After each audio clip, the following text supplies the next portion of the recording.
You just watched Troy burn in a movie. A giant wooden horse, gods choosing sides. A 10-year war fought over the most beautiful woman alive. And here's the strange part. Some of it actually happened. Not the horse, not the gods, but a real city, a real war, and a real name hiding inside the story for 3,000 years. So let's do what the movie won't. Let's separate what's true from what we made up. Come on. 3,000 years back. First, the version you already know. A prince of Troy runs away with Helen, the queen of Sparta, the face they said that launched 1,000 ships. Her husband wants her back, so the kings of Greece sail east. And for 10 long years, they lay siege to the walls of Troy. It gives us the greatest warrior in all of legend, Achilles. Unkillable, they said, but for one weak point, his heel. He strikes down Troy's champion, Hector, beneath the walls, then falls himself to a single arrow in that heel.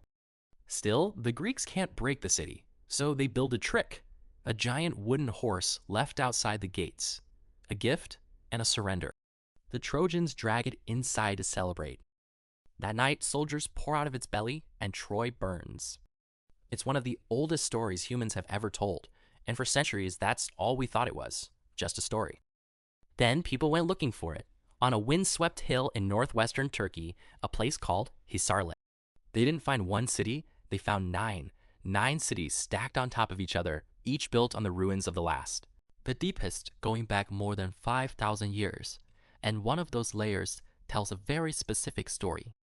A rich, crowded city, houses packed tight against the walls, food supplies buried in the floors, a city bracing for a siege. And it ends in a thick black layer of ash, burned to the ground around 3,200 years ago. In the rubble, arrowheads buried in the walls, and human bodies left lying in the streets, never buried. This was no earthquake. This city was not simply abandoned. It was attacked, looted, and burned. The right place, roughly the right time, a real Troy that really fell in war. Now, can we prove it was this war, with these heroes? No, and I'm not going to pretend we can, but something terrible happened on this hill, and that part is not a story. So if the city was real, what were they really fighting over? Almost certainly not a runaway bride. Look at where Troy sits, right beside a narrow strait, a channel of water in places barely a mile wide, connecting two seas.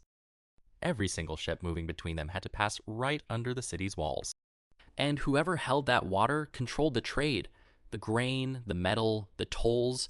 In the Bronze Age, that was worth more than gold.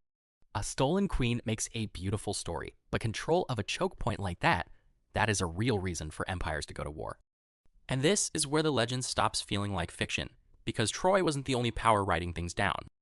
To the east stood a great empire, the Hittites. They kept careful records, pressed into wet clay, then baked hard as stone. Buried for 3,000 years and then dug back up.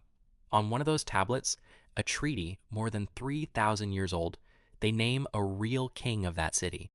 His name was Alexander. Now remember, in Homer's story, Paris has a second name, Alexandros. Alexandros, the same name on a real document from exactly the right place. But let's stay honest about what that does and doesn't prove. This king lived about 100 years before the city burned, so no, he is not the Paris who ran off with Helen. But it tells us something enormous. The names in this legend were not invented out of thin air. They were real. Now, it isn't just one name. The Hittites called that city Wilusa, the very same word Homer used for Troy, Ilios, the root of the word Iliad. And they wrote about a rising sea power off to the west, a kingdom they called Ahiawa. Homer's Greeks, he calls them the Achaeans. Ahiawa, Achaeans. Say them out loud. They're almost the same word. Most historians now accept it.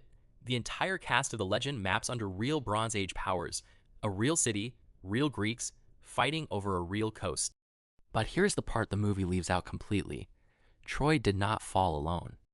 Right around this time, the whole Bronze Age world came apart. City after city across the eastern Mediterranean burned to the ground within a couple of generations. Trade routes collapsed, the great Greek palaces fell silent, even the mighty Hittite empire simply vanished. Historians still argue about why. Raiders, drought, famine, disaster, probably all of it at once. And something else was lost too, writing itself. Greece forgot how to read and write for 400 years. For ordinary people, none of this was glory. It was hunger, families on the road, whole cities of refugees, with nowhere left to go. Troy was one city, caught in the greatest collapse the ancient world would ever see. So, what about the horse and the gods? Those grew in the dark. For 400 years, no one wrote this war down. It survived on spoken word alone, retold night after night around fires. And every time a story is retold, it grows. Soldiers become heroes, a siege becomes a clever trick with a giant horse, kings become the sons of gods. Even Achilles. Dig through the oldest records, and the name is really there, written on a clay tablet centuries before Homer, but that man was no god and no warrior. He was a shepherd. The name was real, the legend we built on top. It isn't lying. It's just what we do to a story we love. We make it bigger. An ancient game of telephone running for 400 years until a poet we call Homer finally wrote it down. Strip all the myth away and you are not left with nothing. You're left with a real city, a real war, and a real name that we can still reach out and touch 3,000 years later. I'm Stix. This was Stix Through Time. Follow for more of the human stories behind the history.